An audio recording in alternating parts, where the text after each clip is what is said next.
இறைவன் மனைவி என்கிற ஒரு பாக்கியத்தை கொடுக்கான்னு அது சாதாரணப்பட்ட விஷயம் கிடையாது. எத்தனையோ பேர் கல்யாணம் முடியாம பெண்ணை தேடி ஓடிக்கிட்டே இருக்கா. 30 தாண்டி 35 தாண்டி 40 தாண்டி ஓடிக்கிட்டே இருக்கா. அப்படிப்பட்ட காலகட்டத்தில் இறைவன் நமக்கு ஒரு வாழ்க்கை துணையை தந்திருக்கான்.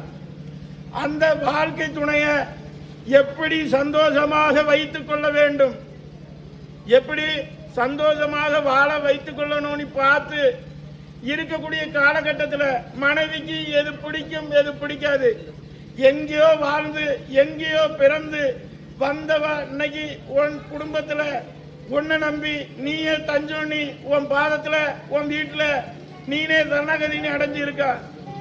அவளுக்கு எது பிடிக்கும் எது பிடிக்காது, எது ஏற்புடையது எது ஏற்புடையதல்ல என்பதை அறிஞ்சு என்ன செய்யணும், நடக்கணும். அவளுக்கு குடிப்பழக்கம் பிடிக்காதுன்னா குடிக்க கூடாது. புரியுதானா சொல்லுது? குடிப்பழக்கம் பிடிக்காதுன்னா குடிக்கப்படாது. தவறான நண்பர்களோட பழக்க வழக்கம் பிடிக்காதுன்னா அதுல சேர்க்கை இருக்கக்கூடாது.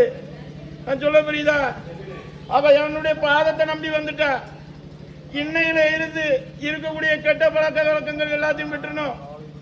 கருப்பசாமி உன்னை நல்லபடியா வாழ வச்சு நீ வேண்டி நிற்கக்கூடிய வரத்தையும் கருப்பசாமி அள்ளி கொடுத்து எந்த பிரச்சனையும் இல்லாம வாழ வச்சு தாரேன்.